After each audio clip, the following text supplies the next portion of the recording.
people, which I think is a good number to start with. Yeah. Happy New Year, Sarah. Hi, Happy New Year to you too. You keeping well? Oh, Martin same Gramble. as everybody. Yeah. You know, Yeah. tempers Fuji and it has its effects, but draw veil. I've got about 3 jumpers on at the moment because it's a bit parky outside, isn't it? Yeah. It's blooming freezing here in the frozen north. Yeah, indeed. This is Home Valley, Graham, and West Yorkshire. Aye. Hey, well, Yeah. and therefore Oldham falls County. within the region that I was assigned yesterday. Indeed, yeah, indeed. Well, that's good. Yeah. Yeah, what it is, amongst the things we're doing is making sure we've got contacts around the nation, particularly in terms of climate networks. So that's what Graham was just referring to. Okay, just to say, Andrew, that our co-chair of the Climate Action and Communications Committee, Chris Green, who is also a Green councillor, has signed up to come to the next one of these next week. Okay. So we'll probably cox and box it between us. Thank you. Great, brilliant. Yeah.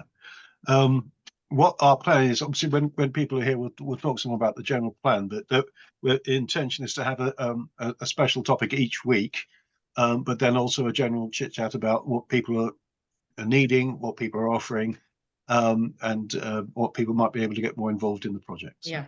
Yeah. Great. No, that's fine. Yeah.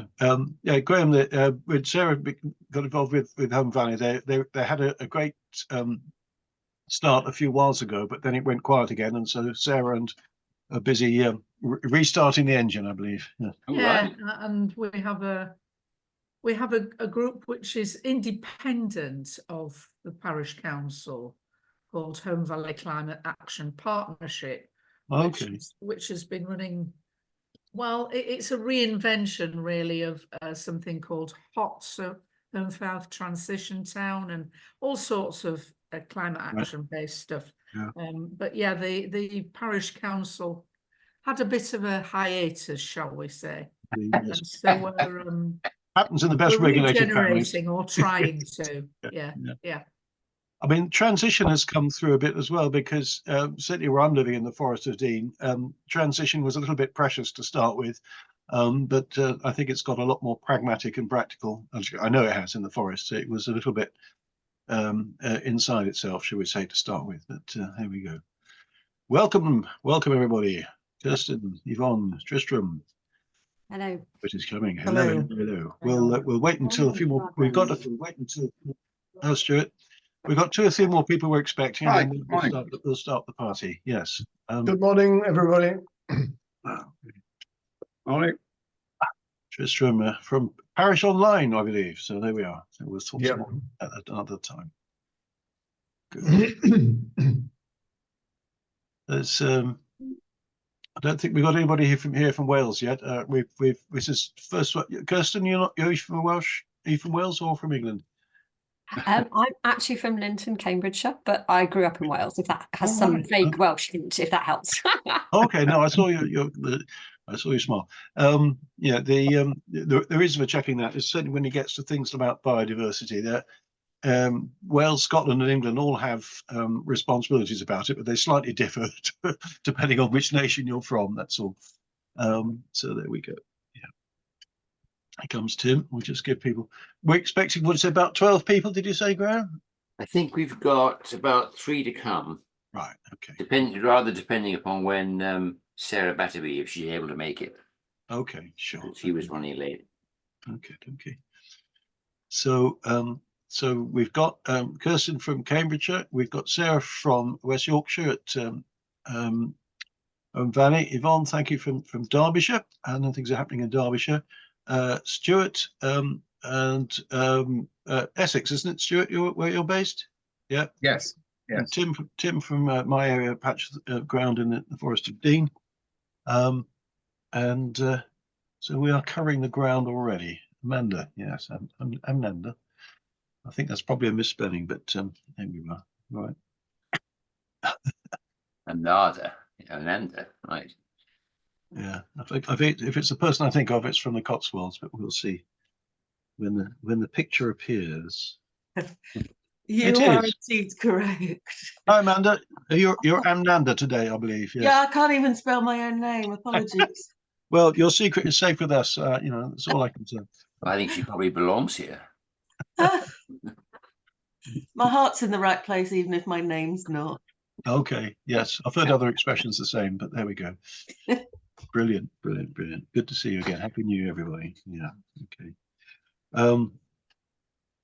Just as we're starting, Graham, on my right or left, depending on how you're looking at the screen, has been the architect of the technology we're enjoying today. Obviously, people who register through the process get sent an email. Graham, do the emails of people who attend get recorded, or do we have to collect them on these occasions? No. They're all tracked. There's no escape. Okay, right, you've got it. Good. Yeah. So what we can assure present company is that you will receive information about future meetings. Yeah. Is that what we're saying, Graham? Yes, and we also advise people that the sessions are all recorded so that we can send people copies of the recordings afterward if they need to revise or review anything, and that will include a copy of whatever presentation was made. Fantastic. Good. Really. Okay. Well, I'll start the meeting then. Thank you very much, everybody, for attending. My name's Andrew Maliphant. I'm currently the Environmental and Sustainability Advisor for the Society of Local Council Clerks. But today, Michael, I'm being the chairman of something called the Place-Based Initiative. And this is something about gathering and sharing good practice in climate action around parish, town, and community councils in our nation. This is a relatively recent development. But we are building on something called the Great Collaboration, which is a website which contains lots of good advice about climate action, which has been piloted in Herefordshire. And we've taken that over with Herefordshire's good wishes to develop it nationally. This means having greater contacts and links nationally. It means gathering and sharing information nationally across the whole range of possible climate actions. And so, as you can imagine, we're very keen to involve more and more people in the project, both in terms of requests for information, in terms of offers of information and good practice and guidance, and indeed if there are people who are able to give us a bit of time in some element of what we're doing. We'll talk a bit about that in the second half of today. What we're doing with these sessions, they're going to happen every week. Starting, this is the very first one. This is a world premiere. And we're starting with something which has been worked on a while which is about a biodiversity duty for local councils. But there will be different topics each month. There's been a suggestion that we have floods at the next meeting, but because issues are very topical around the country, possibly particularly so in Cambridgeshire and areas around. But some places, of course, are having floods that they never had floods before. I think there's some big shock happening in Nottinghamshire. There's lots of things happening around that. Anyway, there it is. So we will develop topics as we go forward. Any suggestions, of course, from people here, what they would like to see and talk about will be reviewed, and we will have these. We've got a whole. If we're meeting every week, we're pretty sure we will get to everybody's topic at some suitable early date. So I'm Andrew. I'm the chairman of the Place-Based Initiative. Graham, on my left or right, depending on where he is on the screen, is one of our board members on the same initiative. So it's to say, it won't always be the same talking head on the weekly sessions. It's me today. It'll probably be Graham the next couple of weeks because I'm going somewhere very warm. I'm going to Goa. It's 91 degrees Fahrenheit. I mean, we may not survive, but we'll do our little best. Okay. So what I think I should do as time is going forward, I'll run through the talking about the biodiversity policy. Where we can take some questions about that, and then perhaps we can go around the table and see if there's things that people want to discuss about either about the policy or about other areas of climate action they would like to see addressed and talked about on these occasions. Helen Dye, very welcome. You're here. Thank you. Sorry, I'm a bit late. That's all right. Need to fix the washing machine. It's tough at the top, Helen. Then we know that. Okay. Right. So I'm going to be. Can I share my screen? Is that Indeed. possible? Indeed, it's all said. Indeed. Okay. Right. So this is a book of words that was developed last year in response to the reinforced biodiversity duty, which had already been established for town and parish councils. I was a parish clerk for 8 years, and I never realised I had a biodiversity duty. But the Environment Act 2021 has reminded us. It's true, Helen. It's true. So what I've got here for you has been based on a couple of good examples of policies around the country. We were fortunate in that we did an event with Gloucestershire Association of Parish and Town Councils, and the officers at DEFRA, the civil servants at DEFRA who had engaged in this, were able to attend, and they had a look at this text and made some suggestions. And they also shared it with Natural England. I don't know if that was something that you're aware of, Helen, but it seems that without covering every detail of every element of biodiversity, which of course is not possible in a single document, this was an approach that was worthwhile having. So I have tweaked it slightly because the first version of this, which has been published on the SLCC website, I'll put that link in the chat shortly, was the guidance from government was for the town and parish councils in England should consider their biodiversity duty by the end of last year. Now, of course, not everybody will have done that. So I've had changed the wording very slightly to effect that it is now past that deadline to see where we go with things going forward. So there's 3 elements to what I'm just going to talk to you. One is a general chat on first page about it. One is an actual model biodiversity policy, which is based on some existing policies around the nation. And there's a bit of an appendix at the back end about how we might work with contractors to ensure that we have biodiversity in their hearts and minds, at least in their action plans. So I'm just going to whiz through it. I'll try to promise not to read it all out. This is available on the SLCC website. I'll put the link in the chat so that you'll be able to get hold of a copy at your leisure. So the government guidance from last year said that every public authority, including town and parish councils, must consider what they have to do, what they can do to conserve and enhance biodiversity, agree what they're going to do, policies and objectives based on that consideration, and then act to deliver those policies and achieve their objectives.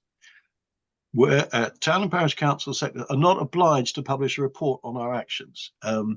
The higher level authorities, or should we say other level authorities, have to do that, but we don't have to do such a thing. We were invited to consider it by the end of last year. However, it is not being policed. We're not going to get people descending on us saying, why haven't you done it yet? There are 10,000 of us, so they'd never get round us all anyway. But it is clearly, of course, remains a duty, and it is still good practice to approach this in the right way. So we're supposed to have considered it. We're supposed to have agreed some policies and then reconsider actions within 5 years. So as a minimum, what we can all do is have an agenda item on a meeting. If we've not already done that, we can have it on again as soon as possible. So at least we can say, yes, we've considered it. Okay. What's already happening, and again, many of us are already doing different things in terms of conserving and enhancing biodiversity. There's no mow May, there's things about dealing with planning applications and so forth. And then we can think about what else we might do. So we've got, this is just in the preamble. I'll move it down a bit more. So the steps we might take, see what else is happening in our area. Okay, it may be that our districts, our planning authorities are already doing some things, or indeed our the protected landscapes such Cotswolds A and B. Thank you, Amanda. May already have things in train. Wildlife corridors. I mean, badgers, foxes, bats, owls don't pay any attention to parish boundaries. It may be that we can work with our neighbouring parish councils on those kinds of things. Certainly, what about local groups already involved in nature conservation? If we want to go further, we can carry out a biodiversity audit of our own handholdings, or indeed the whole council area. There's a procedure called a BioBlitz, which is one way of doing this. That link is within this document. I won't go into it, but there's ways of doing it. We can get other expert advice. God's Acre is an idea that's been around for a long time. Wildlife happening in churchyards and burial areas. So there's advices on those things, and we can work up an action plan based on all of those things. The minimum we can do, of course, as local councils, every local council has to deal with planning applications, and we can look at them with a biodiversity mindset, and to see whether, in fact, issues around biodiversity are being addressed by the development proposals that are coming forward. So we've got the next part of the document I'm showing to you is a model policy which can be adopted and shared and adapted by local councils. Those of us who are not as well up on ecological matters as others, South Gloucestershire Council of all people have published a local nature action plan for town and parish councils, very much for people at the area that we're working. And there's a link there to it. And there's also a field guide for those with little or no ecological background, as they put it. That's their wording, not mine. So there are ways that we can get help on this, as that's apart from anybody we may know, indeed people in our parishes that may have that expertise. So I'm just going to gallop through the policy itself before then people can ask questions about. This is a model policy. It can be adapted, it can be adopted. You can add in bits or change bits that is not appropriate, but it's available. It's been approved by DEFRA as a useful work position to start with. So it mentions the statutory duty up at the top. It talks about what is biodiversity, and they're using the model produced by the definition produced by DEFRA. There's some useful words there about what is biodiversity. Then we're getting into what we would be doing as a council. So this is working towards conserving and diversity of the council's area, wherever that may be. It says there that full council committees will consider sustainability, environmental and diversity when making decisions. So that's a general statement. Then it goes into some more detail. Planning applications, yes. Managing land and property, yes. Supporting local operations, yes. Supporting other organizations, supporting residents. So that's the broad headline of the different things that may be done by a local council in this regard. Again, this is a policy document. If people want to take out some of those objectives or add them in, but that's a model policy to consider. Bit more detail then as we go down the list. Things about responding to planning applications, things about working on land and property management, taking care of grounds maintenance in particular. We've got a case study example of a contract being put out by a parish council at the back end of this document, which has recently come in, which is maybe of help. If we're going to deal with contractors, we need to give them a proper brief about what we want them to do. So there's that, because we're not necessarily, some of us have got our own workmen doing our own management, some of us get in contractors. Raising awareness with the public, local public about biodiversity, working with them on projects. There we are, tree planting, wildflower meadows, bird box making. Some of these things are well known. Finally, working in partnership. This is again a commitment by the parish council to do these things. We work in partnership with other organisations, review local strategies, and we will monitor how we're doing. We will monitor it frequently, and we will also publish updates each year as to how we've been doing. So that's the policy statement bit there. The draft model action plan, again, this won't be available for anybody. Some people don't have cemeteries or churchyards they manage from themselves, for example. If there is a churchyard in your parish, maybe somebody else manages it, then this is just, this is a potential template to be added in, to be qualified, to be changed according to the local situation. We don't all have recreation grounds. We don't all have commons and open spaces, but there are usually green spaces of some sort. And there we are, the built landscape, things about highways as well, things about increasing awareness, things about community projects. So there are some headings there. There are some details there of the kind of things that might be done. Again, this is not prescriptive. This is something that you would take as a parish and town council. You'd look at this plan and say, right, well, that applies to us. That doesn't apply to us. Oh, there's a bit we need to add in here, and so on and so forth. It's a model, it's a template. It's not meant to be the same for everybody, because every area, of course, is very different. So I'm not going to go through that in a huge amount of detail. There's plenty of examples and ideas there, things to do with local farmers, for example, things to do with particular seeding. There are many things that we might be doing. And so that's there as a set of examples. The final bit there, I've got Appendix A. One of the parish councillors that attended one of our early sessions on this said, oh, we actually have some instructions, very clear instructions that we give to our contractors about this. Would you like to see it? I said, yes, please. So if you're wanting to say, right, how do we actually make sure that our contractors, if we're employing contractors, do the right thing? And this is a specification of how one parish council does it.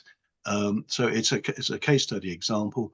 What they did is, I haven't included the map, but they have a map of their parish area, and they decided which area is going to be managed in which different directions. And you'll see that some areas are going to be only cut every 3 years. Some things are cut with the arisings collected, some aren't, and so forth. As you can see, there's great variety in here. Again, this is not necessarily, we're going to necessarily replicate these wordings in our own contracts, but it says this is what we can say, right, these are the areas we want you to do this, manage this area in this way, we want to manage that area in that way, and so on and so forth. There's some things in there about, these are the things we would normally add in any case in terms of our contracts and our financial regulations and so forth. So it was very handy to have had that example to deal with how we deal with our contractors when we're working on these sorts of areas.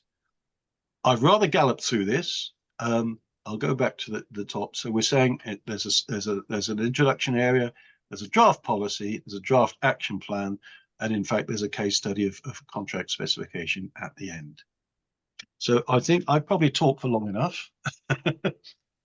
If anybody would like to raise some questions or raise some points about what we've just been talking about, please, if you could put your hand up in the usual way through Zoom, and we'll hear it. Yvonne. Hello. I'm with Derbyshire Association of Local Councils, and we obviously are really interested in the Biodiversity Act and what our members have got to do. Yep. And we're putting lots of information together to share for them. How much of this information are you happy that can we share? Things Yes. like the South Gloucestershire thing, obviously that's a completely different area, but are we happy? Are you happy that we pick things out of that? Absolutely. So all of this is all of this is shareable. All of this can be replicated. I'll put the SLCC link in the chat. There's a whole host of other bits of advice on there as well. Anything that you've got off that, we can use. You can be used. Absolutely. Perfect. It's in the public domain. Thank you so much. That's brilliant. You're welcome. I'll stop. Yeah. Okay. Yeah. I didn't know how to put my hand up, but I'd like to make a comment too sometime. Okay. Thank you, Tristram. Okay. We'll go for Amanda, then Stuart, then Helen, then Tristram. Amanda. Thank you. Thank you for this. I've tried to get, I'm a parish councillor in Bourton-on-the-Water, for those people that don't know me. A board member of Cotswold National Landscape, which runs the AONB. I'm now on the exec of GAPTC, Andrew. All right. Only just elected, and I was previously a town clerk. So, and I've been very keen to support Andrew in this work over the last, what would it be, a year, 18 months in the making? Yes. Yeah, I started work at SLCC in November 22. Yeah. Yeah. So I've been lurking in the background, not actively involved. However, what I have done is try to encourage my parish council to be a front runner, if you like, in getting on with it and using it. And our clerk brought to the council back in November, I think it was, when the model policy was first available. Yeah. Yes, that's right. Mm. Yeah, so we put it through at that time, and it was accepted. I think we tweaked it in probably only one respect or something like that. But my question is, you mentioned about it being updated marginally. Yeah. Is it worth us reviewing at this stage to make sure we're fully up to date? All I've the update is really to note, first off, to reflect that the 1st of January 2024 has passed. Yeah, I don't think and- that matters to us because we adopted it before the 20th. Yeah, that's before fine. the- yeah. And secondly, to add in that worked example for the contractors, so that nothing else has been changed. Okay, thank you. And may I ask a second quick question, which is, you say that it's not being monitored in any way. No. Or inspected. I think that's a real shame. It could have been easily included in our internal audits. Right. And so with the review of internal audit, particularly around the governance issues, it's an easy checklist that you could just put a box in there. And I wonder whether the group of people who look annually at our audit process and what should be included in it could consider it under good governance. Okay. If it's not monitored, a lot of people, it's one last thing one has to prioritise. Absolutely true. Yeah. Obviously, So it's just a suggestion. Yeah, decision was made above my pay grade to districts and counties have to produce a report, and hopefully we might like to think they're in touch with their parishes to inform that report. But parishes and town councils, as organisations, no, we don't have that duty to report. They do have a duty to report in Wales, interestingly enough. They have to report every 2 years, community councils in Wales. Whether this will change or not, Amanda, I don't know. Okay, I think that's one that could be not changed, but could be incentivised by simply and it is something that we could choose by our influence to talk with those who are on this year's guidance panel for it's the practitioner's guide, JPAG, that I'm thinking of. Right. Okay. How to incentivize it? That's a good point. Yes, I've made a note of that idea. Thank you very much. Helen. Brilliant, fantastic, music to my ears. This is a superb piece of work. Thank you so much. I only learnt about the work of this group about a few days ago. Yeah. So just as I work for Natural Cambridgeshire, which is the local nature partnership for Cambridgeshire and Peterborough. So we're an umbrella organisation that works with local authorities, town and parish councils, farmers and landowners, and environmental organisations like the National Trust, the RSPB, and anybody else that has an interest in the natural environment in Cambridgeshire and Peterborough. So I won't go into all of the stuff that we're doing around supporting, and have been for a few years now, the development of local parish level local nature recovery plans, and we have a toolkit that we've developed for that. But also this very much obviously it references the 2021 Environment Act. I always think the flip side of the biodiversity is the biodiversity net gain requirement. Right. So obviously you have this.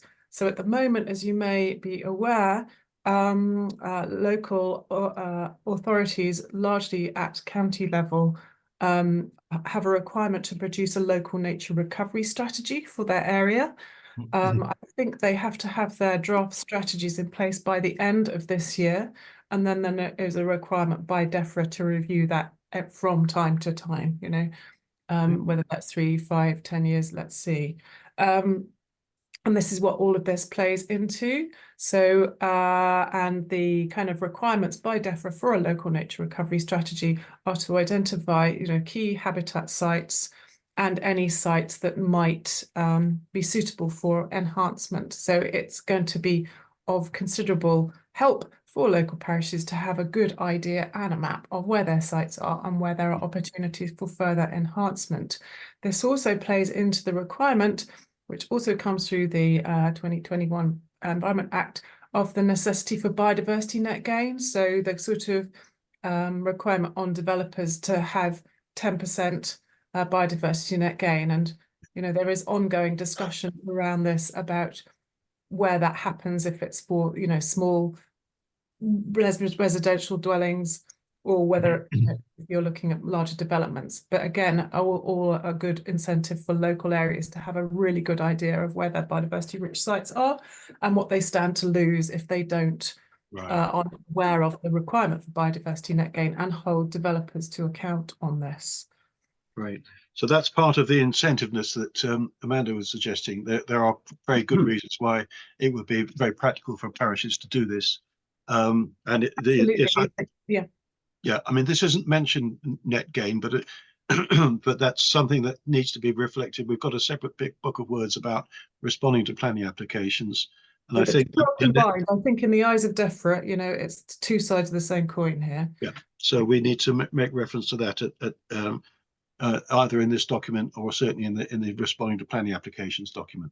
Absolutely. And I think district councils and other local councils are at varying degrees of how they are implementing that at the moment. I know the PAS, the LGA PAS Planning Advisory Service has some very good information available about what's happening, and also there has been, ever since these measures were introduced, how are we going to enforce this? And there are some moves being made to try and make it a material consideration. I think that's the word, material consideration, because it hasn't been to date. You know, why should anybody pay attention to this if it doesn't have any, you know, weight in any decision making? So I think that's ongoing at a national level. Thank you. Otherwise, I think it's brilliant, and I would love to be able to incorporate that into a sort of pack of resources that we have developed for Cambridgeshire. Thank you, very kind. Yeah, yes. I'm not involved in all the higher levels of government, but I am the local parish and town council representative on the government's local net zero forum. So some of the things that you're alluding to, Helen, I very much appreciate. Not everything happens at the rate in which perhaps it ought to, but we won't go there today. Stuart, my friend. Stuart's one of our steering group. Hi, thanks. I was just going to say we should probably mention the BNG obligation of developers, but I think that's been covered now by Helen. Yeah. I was wondering, in the contractors area, we should have a bit about they produce their environmental policy, trying to get contractors to move over to electric tools, electric vehicles. I've just been looking at electric ride-on mowers. So as these bits of equipment are becoming cheaper, more available and better, I think the contractors should, at least in their policy, have something about the equipment they use and about the chemicals they propose to use or not use. Right. And I was also wondering if we should add a pointer into Parish Online. It would strike me as an ideal tool if you are dividing up green areas to be treated differently. It'd be a great way of organising the system and monitoring how you're getting on. Right, indeed. Absolutely. Well, thanks so much for that. Yes, I've made the note about the electric tools and stuff, and certainly in terms of where we have about general contracting terms, you know, it's something that's worth considering by all town and parish councils, what you're going to expect from all of your contractors. Parish Online has been mentioned. Tristram, yeah. Thank you. I'm sorry I didn't know how to put up my hand, but first of all, Andrew, congratulations. I think it's a really excellent document and really useful. As for Parish Online, this year, one of our main goals is to start to create guidance and you know, how to go about these sorts of things. So biodiversity, BNG, woodland opportunities, and everything else to energy, community energy projects. So the idea is, because Parish Online has got quite difficult to use because it's got so many data sets on the left-hand side, the user has to work out, you know, what to do. And so what we want to do is create application areas so that a user can say, I want to do my biodiversity plan, and it'll bring forward the right data sets and this sort of guidance. I mean, if we can copy this guidance or refer to it in your SLCC site, that would be a way to go. So that's my main focus this year, and I'm delighted to join this group, and I think this work is excellent. The question I had, which is not related to Parish Online, is there seems to be a danger, I think, that so we, for instance, in Winchfield, which is my local parish in North Hampshire, is in Hart District. So we've got 15 parishes, and we're small rural parishes, and we're sort of waiting on the district to tell us what their ecological plan is. And the district's working on an ecological plan, but they don't, and a biodiversity plan, but they don't think it'll be ready till, you know, towards the end of this year. Right. And the question is, to what extent should the parishes say, well, to help, we can't wait for the district, we'll crack on.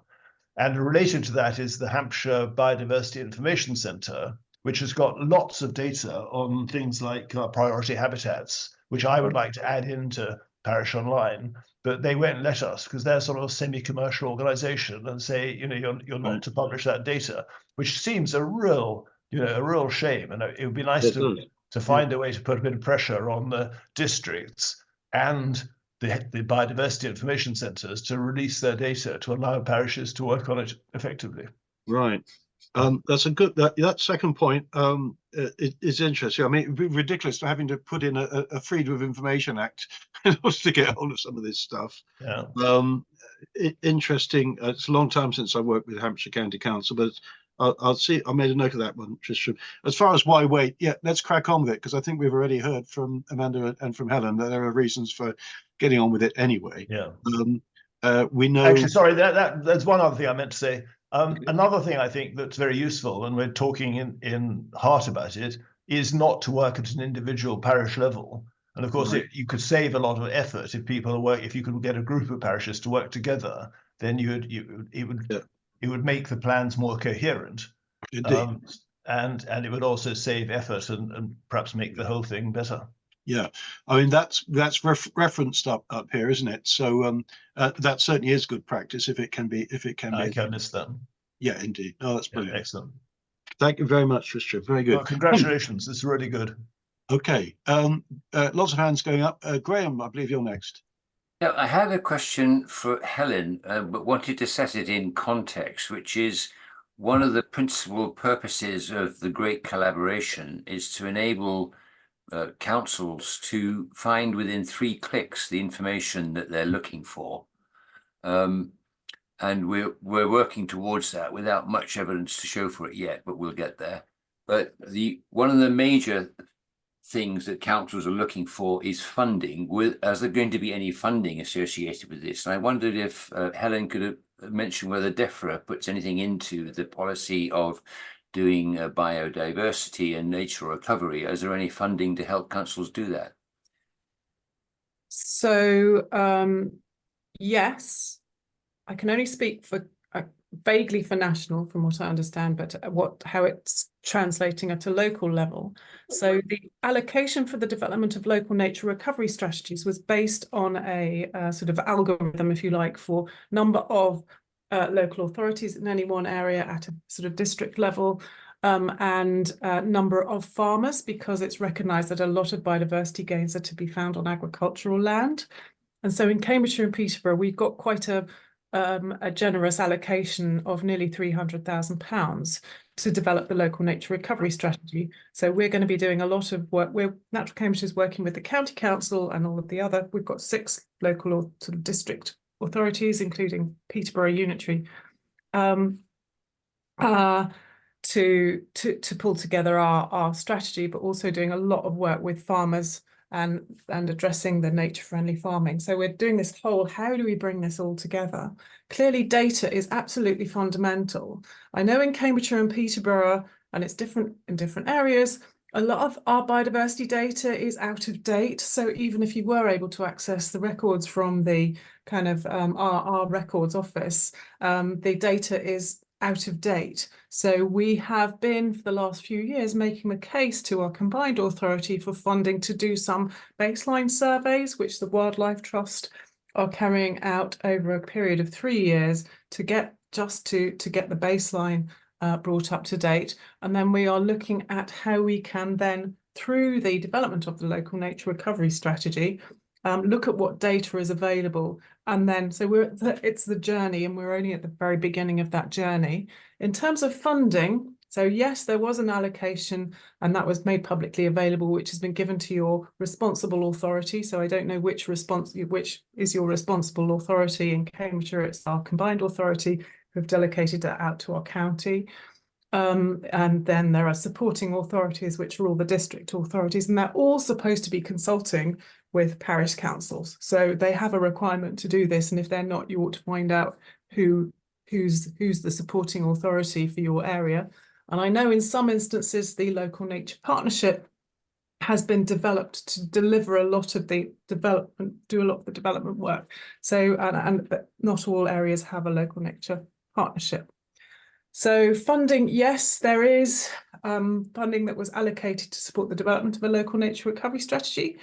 In terms of funding for capital works, if you like, obviously, if you're looking at farmers and landowners, there are changes being made to the way in which farming is subsidised, and a lot of that is around nature recovery. But again, it's all very much a work in progress, but everything is to play for. And there are, I think it's called the Landscape Recovery Programme. And I think there's going to be at least one more round of that. At a very local level, for Cambridgeshire and Peterborough, we've managed to get money from our combined authority. We were given and made a business case for over a year or two. We put together £1 million, which we called the Cambridgeshire Doubling Nature Fund, because Cambridge is so deplete in nature. We have half the amount of land managed for nature than any other sort of county in England. And so they've been very supportive of that, and they've given that for us to manage. So we have within our gift to distribute to farmers and landowners who wish to develop landscape projects. It could also be a parish council if they wanted to, but sustainable nature projects. But we've also got funding for small grants up to £5,000, which we're currently distributing to community level projects, which can be parish councils.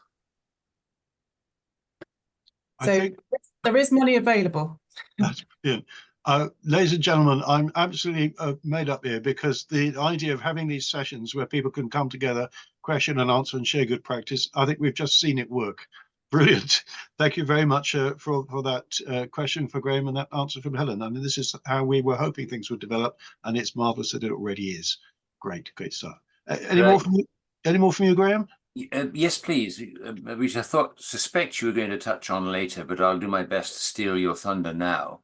The Great Collaboration is absolutely dependent upon people sending examples of best practice. What is the evidence that this particular system works? And so at the risk of laying an extra burden of work upon people like Helen, I would say, is there any possibility you could just jot down what you determined is the best practice, and some of those names that you were throwing out where the funds became available would be absolutely invaluable to the rest of us. So those of us who live in awe and astonishment at your achievement would love to benefit from it by having a few words, if you wouldn't mind just sending them to us. Fantastic. And I've stunned you into silence. I'm so sorry, Helen. No, very happy. I'm just thinking, what should I send you? I don't want to overwhelm you, but I'll send you a few links, and then feel free to follow up with any questions. Well, you have, of course, been writing a case study of what you've done as you went along. It's this natural practice for everybody. We all do that, don't we? We've got our annual report, which we produced at the end of last year. We've also got, our parish local nature recovery toolkit. And we've also got, I can send you, we've got lots of parishes that have already developed their local plans. And oh, yes, please. Music to my ears. Absolutely. We've got some good ones. I can send you a one or two. Could you change your name, please, to read Helen Dye Goldmine? Well, equally you are, because we've been doing this, a lot of this sort of from top up based on very small. And this is great that there's this parish grouping that are supporting local parishes to really engage with this, because we recognise it's not easy. Well, today's banter session comes from a sort of a practice we've developed with Parish Online of developing what we hope will be sort of the usual suspects who come along to every meeting and then provide the knowledge and the background to all of the sycophants who are arriving and saying, where the hell do we go for this? And then we just say, go to Helen, go to Helen, go to Helen. Yeah. Thank you. Don't frighten her unduly. I know. No, but this is our mission. Our mission, Jim, we've chosen to accept, is gathering good practice and sharing it so that it can be replicated around the country. That's brilliant. Thank you very much. I've got Tim, but just before Tim, Amanda, you want to have another quick word? Yes, thank you. A couple of random things. please. In terms of the planning, we've included dark skies, not just because we're in an AONB or because we have a particular larger landscape requirement on this, but because we as a parish council have chosen to do it. And it's very much for biodiversity reasons as much as anything else. So we require, for example, a preference to LEDs, for lights to be angled down, to be, if it's on industrial units or retail, to be turned off within an hour of closing, solar panels on roofs wherever possible. So it's just a guidance statement. We've got no power to insist on any of these at a parish level, but we do indicate by using these clauses, if you like, on any responses to planning applications that we're asked to consult on. And then LGA resources. It's really good sometimes to get hold of the LGA resources, but obviously as parish and town councils, we access things through NALC and SLCC, and it's not always easy for us to access LGA. So it's a useful reference, but the question is, how can we more easily get hold of some of the useful LGA guidance, I guess, Andrew? And maybe that's a role for you to... Yeah, you're right. That's on my to-do list. Thank you. I've been in touch with the LGA up until now. I have a cunning plan to get onto their steering group for this, but we'll see how we go. Right. And then through the national landscape organisations, some of which have statutory boards. I'm aware that Cotswolds is one of a handful only that have statutory boards, and hence I'm a representative on behalf of the parish and town councils in my local area, 40 odd parish and town councils. So they get a voice on their AONB board, the National Landscape Board in Cotswolds, but not every AONB has that parish and town council representation. But we have, we're allocating what's called FIPL funding, Farming and Protected Landscape monies, and it is available to not just farmers, even though the F in FIPL stands for farming.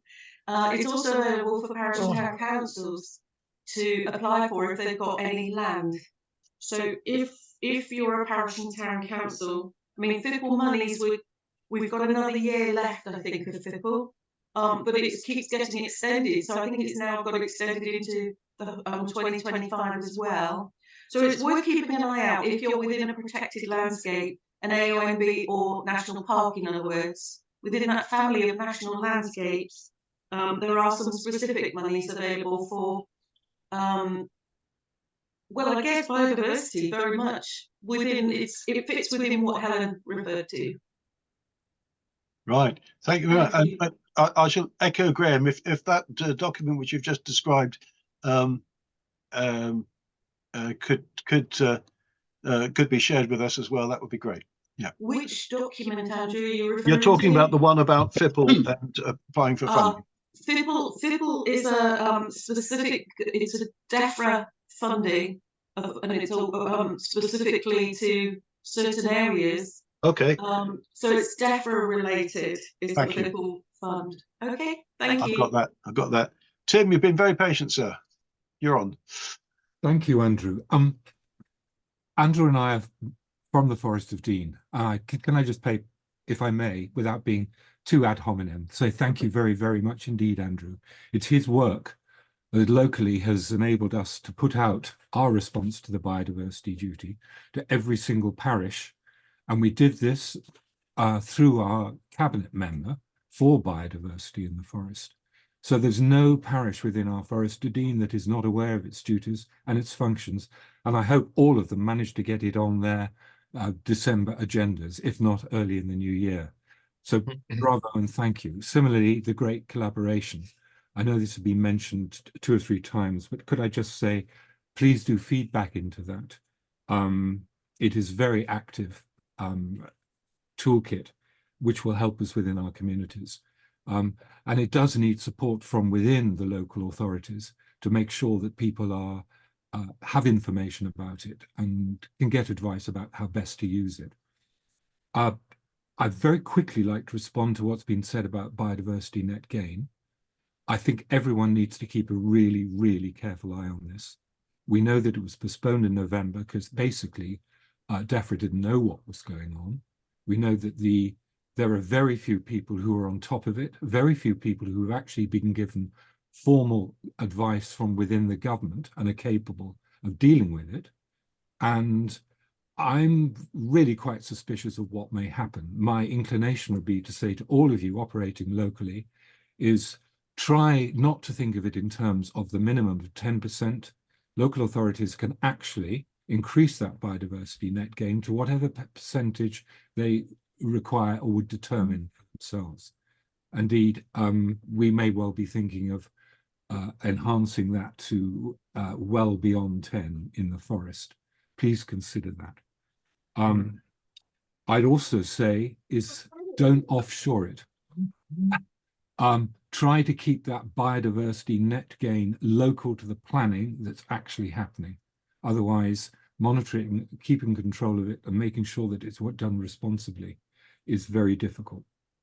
In answer to what Tristram was saying, I would say, please, parishes, get on with it and not actually wait for what's happening top down.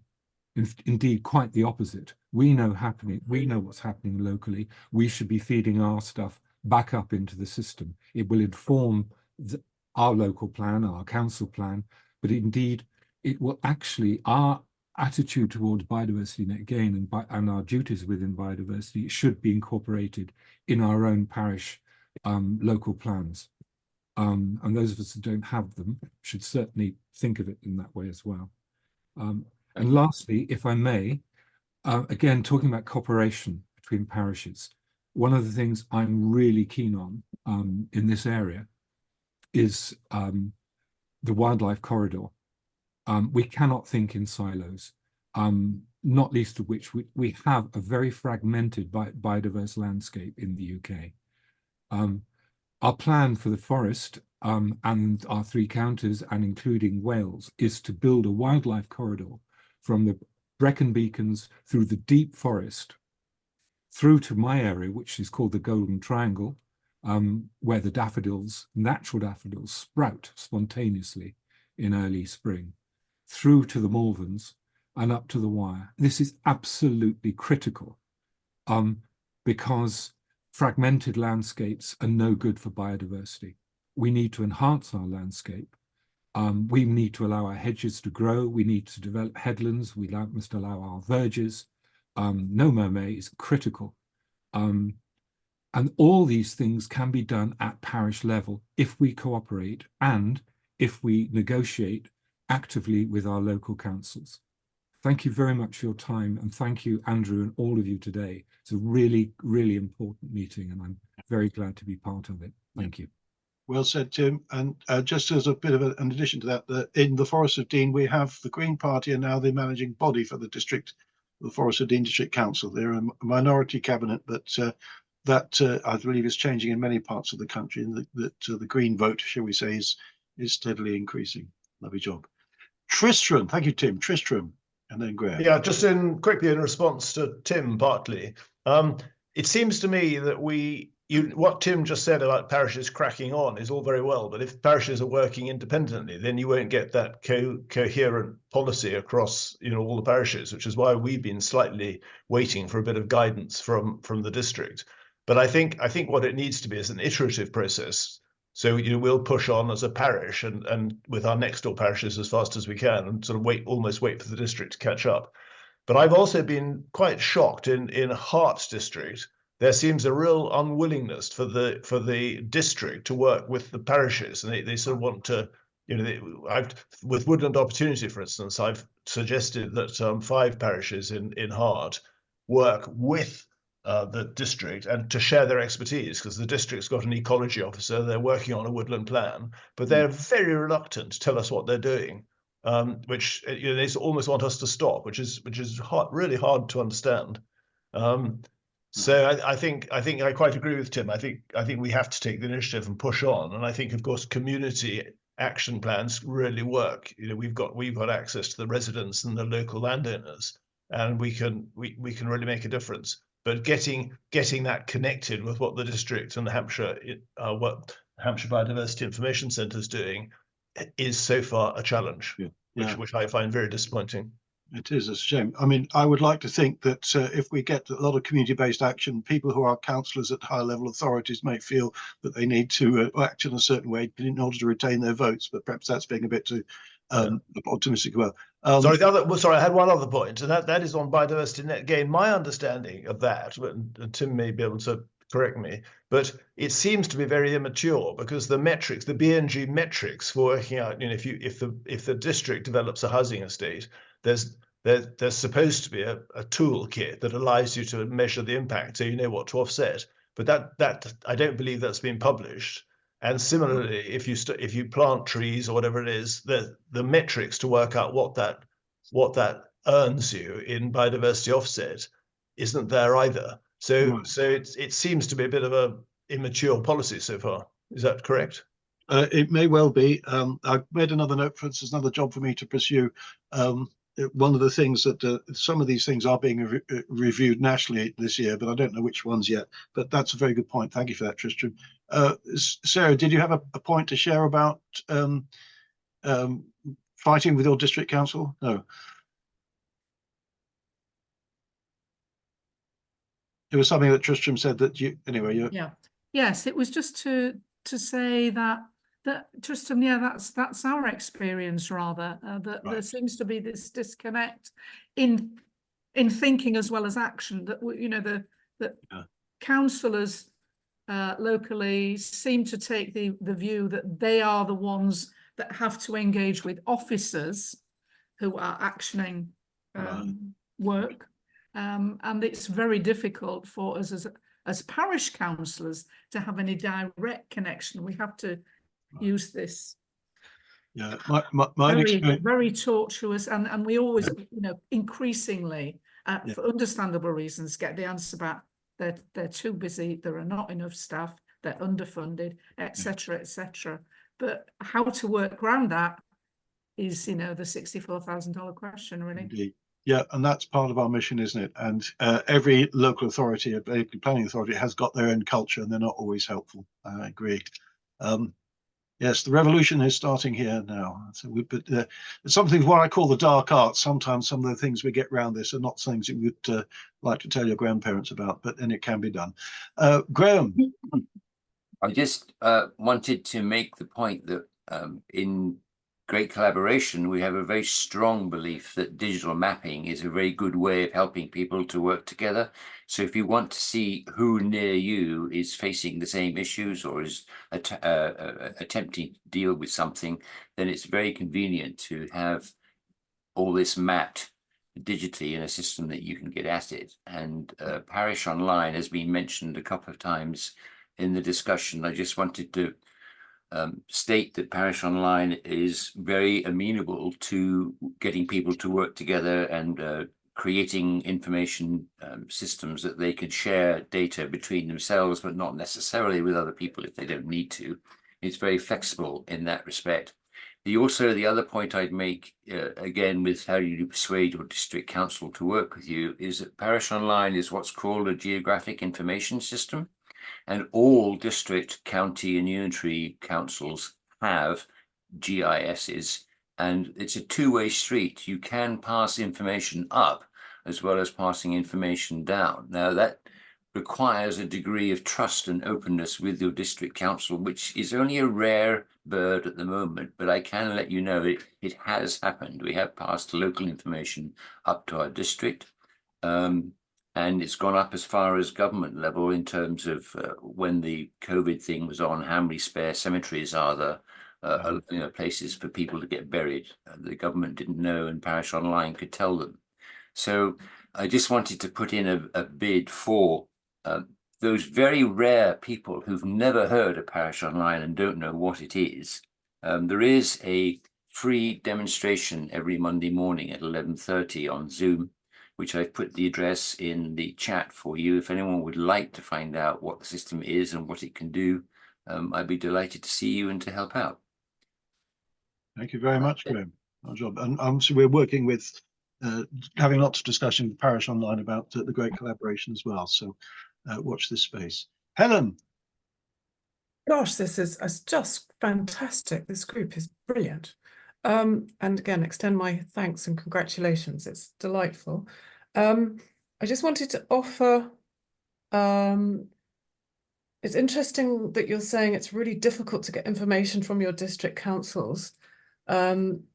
If you have a link in with Natural England, they're going to, it's their job to make sure policy is getting out there, and they can bypass, if you've got a contact in Natural England. If not, I can contact so each local area should have a senior advisor advising on LNRS, and they are paid to go out there to make sure that everybody everywhere is being consulted on the development of the LNRS.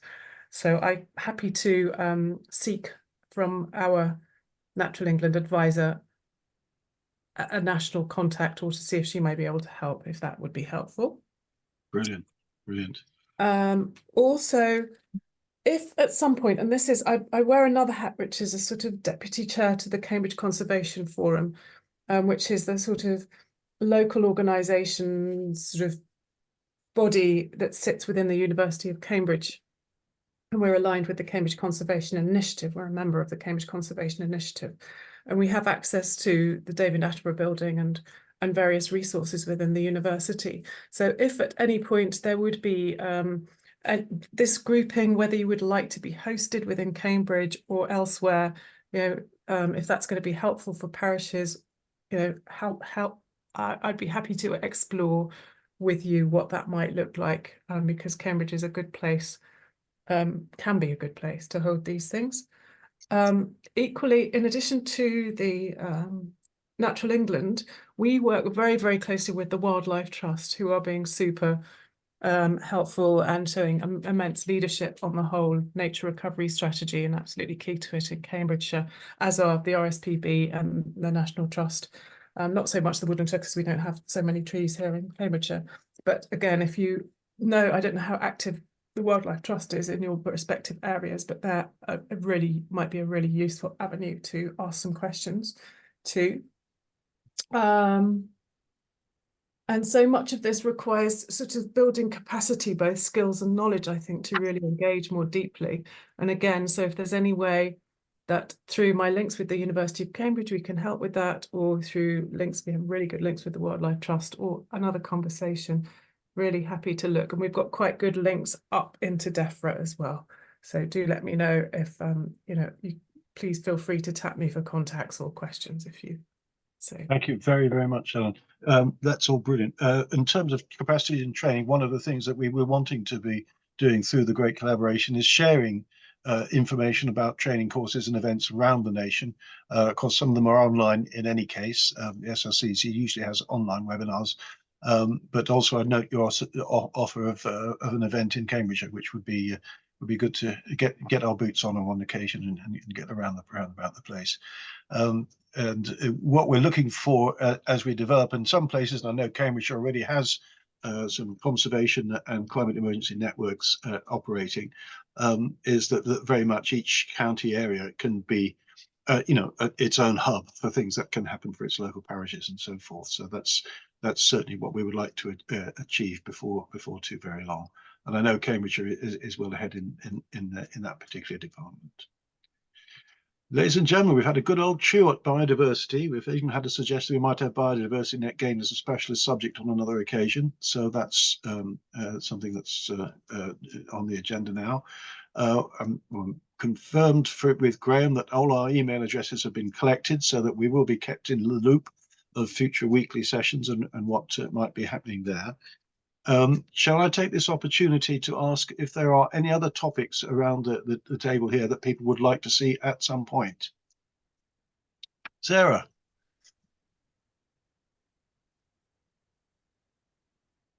A couple of things that spring to mind. One is we, as a big parish council, we own quite a bit of property, which is basically falling to bits and leaky and God knows what.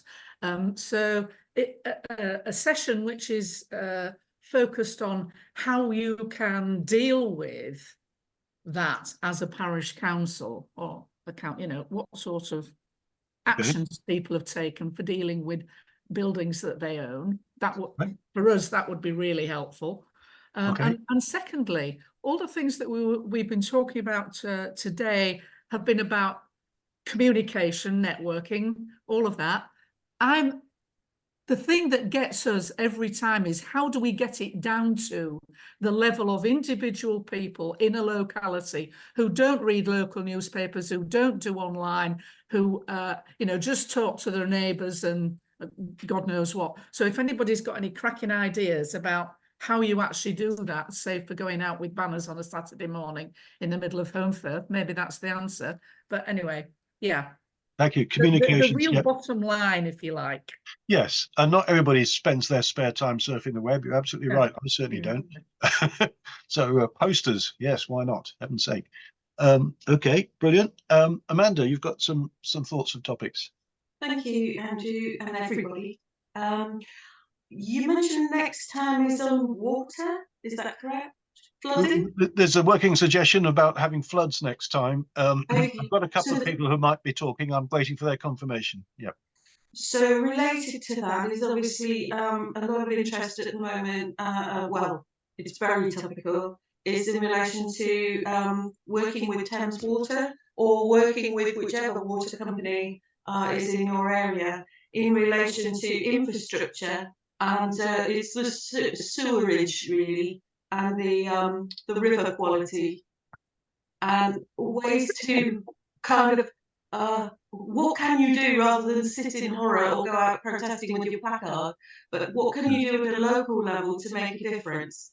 And one example locally for us is WASP, which is Windrush Against Sewage Pollution, and the massive campaign they've taken from citizen science with local people going out doing monitoring where data is king, through to harvesting what knowledge have we got out there, what expertise have we got, and then how we've lobbied Parliament, how we've worked with journalists, how we've run a huge campaign around it, but without necessarily upsetting Thames Water to the point where they've walked away, but have instead funded local projects. Some may say it's greenwashing. Should you accept it? Shouldn't you? You know, it's kind of how do you effectively achieve actual change when you appear to be too small to create any impact. Yeah. That sort of is both a topic I'm suggesting, but also a potential speaker or somebody, an organisation that could be a case study. So that's WASP and Ash. I'll have to get back to you with the person's contact details, but WASP can be so WASP, and it stands for Windrush Against Sewage Pollution, and it's a feeder river into the Thames. Right. Okay. So, there are going to be occasions in this whole issue about climate action and climate change where there's going to have to be need a bit of lobbying and campaigning, and certainly in terms of prodding other level authorities. Yeah, we're up for that. But I don't think in this forum we should be shy of talking about it and sharing good practice about it, because sometimes, you know, we know that the clock is ticking on climate change. Sometimes we have to, it's one of the most difficult things in the world to tell somebody whose job it is that they're not doing their job properly. But sometimes these things may need to be said. Yeah. Thank you. I do have a link through to the Director of Sustainability at Thames Water, who's worked with us and has been inclined to be quite helpful. So, you know, that's an interesting case study when people don't think that maybe an individual water company has good press. But is it greenwashing? You know, I just think that yeah, enough from me. Okay, right. I once played a game of darts against a team from Thames Water and we won. Never mind, that was back in the 1980s. I think it was actually the late 70s. Helen. Yeah, it was just really to throw out one resource which might be helpful. Collective Impact Forum, I think it's called. Collective impact initiatives are a thing. There's a research group, I think they're based in America, but there's lots of really good resources about how to generate collective impact, and things you can link into. Also Flood Hub as well, which I think was the Environment Agency working in the north of England has got some. Sorry, which hub was that? It's called Flood Hub. Flood Hub, yes, I've heard. I think I've heard of that. Yeah, there's some brilliant resources there that have been developed by communities working in partnership with agencies to address water and flooding issues in particular. Right. Yeah. And again, that's brilliant because, as I say, we know this guidance, information, good practice is out there, but we also know a lot of people don't know it. So we need to sort of gather it and share it. And that's very much what we're about. So thank you very much for that. That's great. Lovely job. Obviously, if we haven't got any more topics, we've got several to work on there. More topics can be shared by email or at other occasions. We'll be keeping in touch with this. We've started this as a weekly session, so we'll be carrying on with that. Thank you again for everybody that's offered case studies or has been prodded to provide case studies. There we go. If there are anybody here who would like to get more involved either in the gathering and editing process, or in the communications process, or indeed in the things to do with the Great Collaboration website and the technical side, we have working groups for each of those 3 areas. So if there's anybody that you either present or that you know that might have particular things they want to do or help, I've got a few hours a week to help with this, we would be delighted to hear from them. And I think you'll have seen an invitation as admin at Place-Based Initiative is an easy way of getting in touch with us. Graham, have we covered the ground today, Graham? Do you think we've done what we set out to do? In spades, I think. I think we've achieved. We've done great things of achievement. Fantastic meeting. Thank you, Tristram. And we will keep. Let's go forward together. Graham knows I keep saying this, and we will never surrender.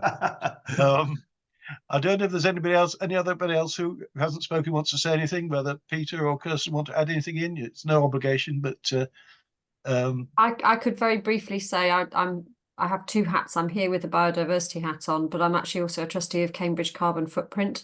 So there might be some possibilities of topics that we could help out with, talking about things like repair cafes to reduce people's carbon footprint, run through different options via councils to facilitate. Have a look at Cambridge Carbon Footprint's website, and if there's anything that strikes you as useful and relevant, I'm sure yes, that's something I can link you. It sounds like your phone is going to ring, so there we are. Thank you. Cool. You know where to find me. Thank you, Kirsten. I have a question for Kirsten, if I may. Oh, sorry, Mr. Pooh's hands up. I'll shut up. Okay. Yeah, just to say, I've been very quiet today, but I'm also from Cambridgeshire, and I'm involved with a voluntary group, which is the East Cambridgeshire Climate Action Network group. And it's been very interesting what you've been saying today, because I'm looking at the possibilities of how, as a voluntary group in East Cambridgeshire, how can we help and support the parish councils. And although I attend many meetings with Helen, I actually discovered one more thing today, which I wasn't aware of, which was the parish local recovery toolkit. So very interesting session, and I'll try following. I'm very interested in any more kind of trading around parish online. Right. Thank you. Because I see that as an important tool as well, which could be, as a former geographer, I would say that, of course. Yeah. Well, it just goes to show how well Cambridgeshire is already connected by the number of Cambridgeshire people that are here today. Graham, I cut you off. You were going to ask Helen something. Thank you very much. Just a quick question for Kirsten. The Cambridge Carbon Footprint website. Do you think that anything that we find on there that's useful is able to be safely just downloaded, or would we like to establish a request with them first of all?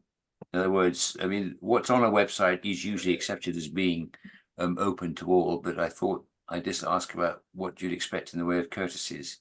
As far as I'm aware, you're fine. For example, if you go to, I can put the link in if I can find it quickly. There's a resource hub deliberately full of documentation to help people set up, for example, the repair cafes. That's all there in the public domain on purpose to facilitate and make it as easy as possible for those that haven't set one up. Brilliant. We also offer training on things like thermal imaging cameras, how to set up and facilitate cafes if you've not done it before and would like a bit more of a handhold rather than just looking at the website. So yes, I would imagine pretty much everything you can find, you are more than welcome to use. Fantastic. Thank you so much. If you have any further questions, just come through to me direct. That's absolutely fine. We will. To be deluged. Yes. Amanda. Thank you. A couple of things that were raised there as examples, but I just wondered, could you explain the scope of biodiversity and biodiversity net gain often goes hand in hand with climate change more generally. I know one's dependent on the other, if you like, or there's a significant overlap. Are you willing to have topics that are more in the climate than or carbon related areas? Oh, as well as- absolutely. yeah, fine, okay. So then I was going to suggest that two things that are really of interest to us locally is better understanding community energy and also car clubs, because we would love to have some, I mean, we're in rural Cotswolds, and I mean rural, and we've got friends over in Oxford who really enjoy their car club and they're always booking their electric vehicle to come over to us. And I've got a vehicle sitting on the driveway, barely used, but needed for occasional trips to hospital or, to the big cities, but they're 20 miles away. So I can't really do without a car, but I don't really need to own one. It's those sorts of things that are being replicated by residents all around here. And if we had some networking and hand-holding, is it even possible in a rurally spread out, not densely populated area, or is it just for the cities? Those sorts of questions are really practical ones. And also, with another hat, not advertising, but a warning here, I'm a director of Mid Counties Co-op, again, an elected position, and we have a project with Octopus, and that's the warning in terms of advertising, called Unity, spelled Y-O-U, Nitty, and it's all about community energy. So certainly it's a link that I could offer if that would help with Octopus. Thank you very much. Yes, community energy is certainly something that's going to be on the wavelength. I'll just show you what in terms of the things that we might be involved in. If you look on the right hand side of the screen there, we're looking at anything to do with climate change and climate action, and you'll see wind and solar energy is up there.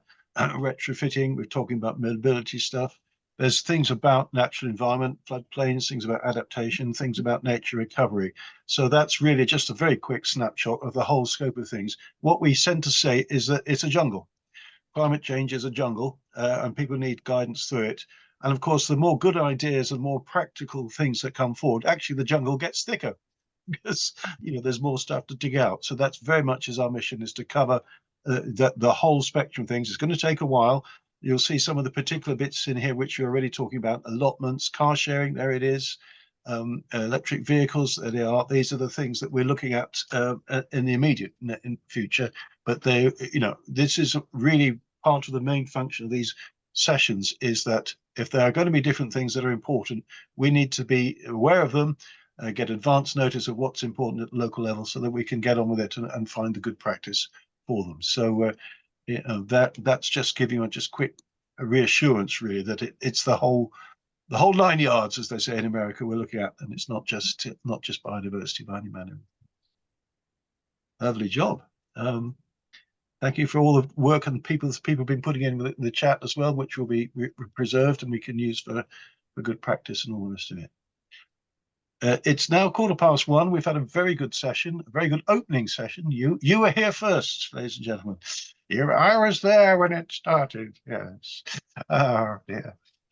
Has anybody else like to put their hands in the air? Otherwise, we will close the session, and I'll have a quick chat with Graham at the finish of this. But we will obviously keep everybody engaged with what we're doing. We have had a request for an agenda to be put out, and we'll do that. Stuart, you have your hand up again, sir? Yeah, I would just like to mention divestment. How many which?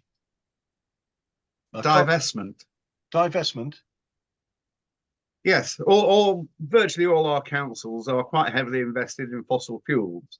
Right. So they declare a climate emergency at the same time they are helping the fossil fuel industry. And there is quite a big divestment movement going on, which, as far as I can see, has had little effect so far. But is it something this group would consider? Okay. Well, I think that the simplest thing to do is to add that to the potential topic list, Stuart. I don't see any problem with that. I think some of the sometimes we have to rub up against other people more forcibly than we might prefer in our private lives. And I think we talked a bit about dark arts. How do we do these things? How do we work with people to get them to change their minds? You know, we could talk about other reasons for doing work other than just simply, you know, saving the planet. There are co-benefits we can have from different things. But yeah, no, I don't see any reason why that shouldn't be on our list. Thank you, Stuart. Okie dokie. Right, thanks. So, as I say, we've got an idea of having floods and water, if you like, on the agenda for next week. But that will be confirmed once we be sure we've got one or two people to lead that discussion. We've had a tiny number of people here today. The more the word of these things spread, we may get more and more people as we go forward. In a sense, we hope we do, and we'll see how that works out. If it ultimately becomes huge, which would be great, then we might need to start thinking about having regional, county-based forums in the same way. But that I see that as part of the natural development and progression of what we're doing. Okay. Thank you very much, everybody, for joining in. As I say, you were here first. Thank and we'll you. look forward to seeing you all again soon. Take care. Take care. Bye-bye.